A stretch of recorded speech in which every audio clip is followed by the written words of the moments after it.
एक गरीब इंसान नौकरी छोड़ करके दूसरी नौकरी पर जाए, उसको वो लिंक क्यों नहीं मिलनी चाहिए। जितनी ताकत सत्यमेव जयते की है, उतनी ही ताकत राष्ट्र के विकास के लिए श्रम एव जयते की है।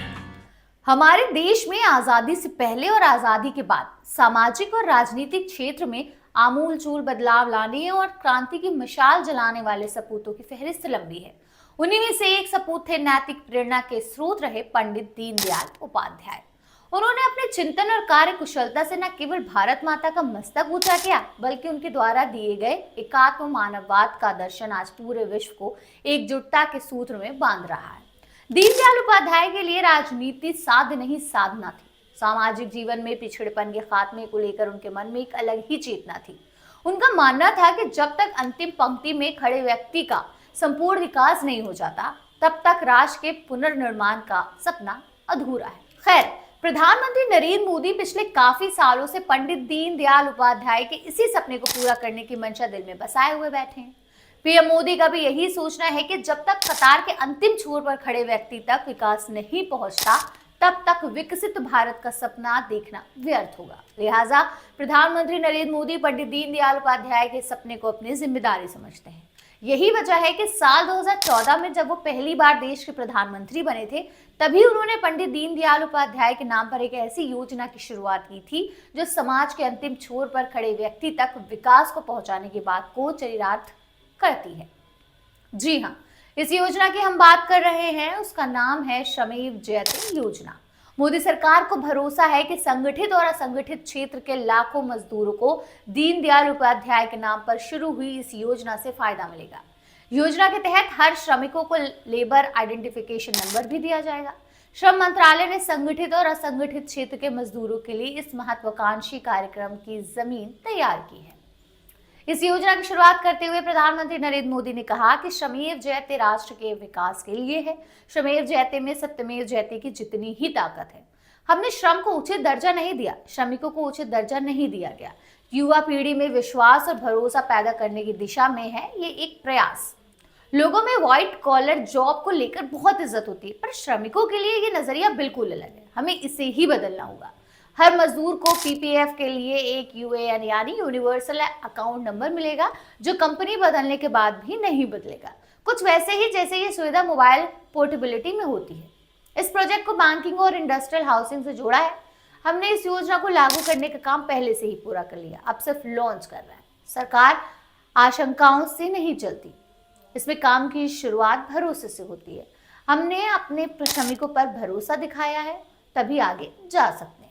खैर, इस योजना का मकसद क्या है ये समझ लेते हैं। देखिए, इस योजना का मकसद किसी प्रोजेक्ट को सुचारू ढंग से लागू करना, प्रोडक्शन बढ़ाना और ज्यादा से ज्यादा रोजगार पैदा करना, साथ ही श्रमिकों के हितों का ख्याल रखना और इंडस्ट्री की एंटरप्रेन्योरशिप का डेवलपमेंट करना। हमने बचपन से इंस्पेक्टर राज शब्द को सुना है, सोचते थे कि ये किसी पुलिस वाले के लिए इस्तेमाल में आता होगा। बाद में एहसास हुआ कि ये उससे भी ज्यादा है। इस योजना में इंस्पेक्टर राज को खत्म करने की पहल की गई। हमें उद्योगपति नहीं, श्रमिकों की नजर से समस्या को देखना होगा। स्किल डेवलपमेंट भारत के लिए बहुत बड़ा अवसर है। 2020 तक पूरी दुनिया को स्किल्ड कामगारों की जरूरत पड़ेगी। हम इस क्षेत्र में अच्छा काम कर सकते हैं। अगर हमें मेक इन इंडिया को सफल बनाना है तो बिजनेस के लिए सकारात्मक माहौल बनाना होगा। ये श्रम योगी आने वाले समय में राष्ट्र योगी बनेंगे, राष्ट्र निर्माता बनेंगे। उसी दिशा में ये एक कदम है जो मेक इन इंडिया के मकसद को पूरा करेगा।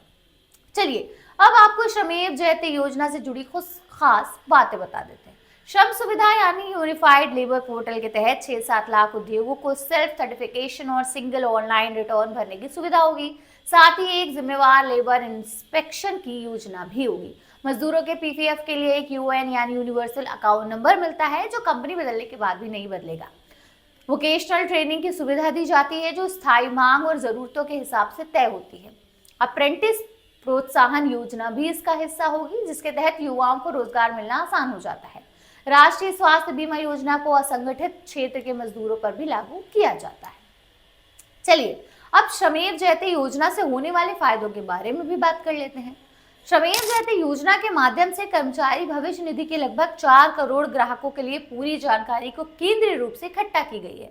ये श्रमेव जयते योजना को डिजिटलाइज किया गया है और सभी लाभार्थी को यूएएन आवंटित का लाभ दिया जाता है। इसके अलावा 16 अक्टूबर 2014 तक लगभग 2 करोड़ ग्राहकों को यूएएन के माध्यम से पोर्टेबिलिटी का लाभ प्रदान किया गया था। साथ ही साथ समाज के कमजोर वर्ग को वित्तीय समावेश और विशिष्ट पहचान के लिए यूएएन ने बैंक खाते और आधार कार्ड और अन्य केवाईसी विवरणों के साथ जोड़ा जा रहा था। आपको बता दें कि श्रमेव जयते योजना के माध्यम से 1000 रुपए प्रति माह वेतन सीमा बढ़ा दी गई। इस योजना के अंतर्गत कर्मचारियों के लिए न्यूनतम पेंशन दिया जाता है। कर्मचारी का ईपीएफ खाता मासिक रूप से अपडेट किया जाएगा और साथ ही उसे एसएमएस के माध्यम से सूचित भी किया जाता है। ईपीएफ के अंतर्गत कमजोर समूहों के 6500 रुपए से 15,000 रुपए प्रति माह सुनिश्चित कवर दिया गया है। खैर, चलिए अब श्रम सुविधा पोर्टल के बारे में भी आपको बता देते हैं। इंटीग्रेटेड वेब पोर्टल का उद्देश्य लेबर इंस्पेक्शन और उसके इन्फोर्समेंट की जानकारी को कंसोलिडेट करना है, जिससे इंस्पेक्शन में ट्रांसपेरेंसी और अकाउंटेबिलिटी आएगी। कंप्लायंस सिंगल हार्मोनाइज्ड फॉर्म में रिपोर्ट करने योग्य होगा, जो ऐसे फॉर्म भरवाने के लिए आसान बना देता है। बहरहाल, श्रमेव जयते योजना के बारे में आपको कोई भी डाउट हो तो आप उसे कमेंट में जरूर दीजिएगा। मिलते हैं और एक ऐसी योजना के साथ, इसलिए बने रहिए और देखते रहिए आपकी खबर।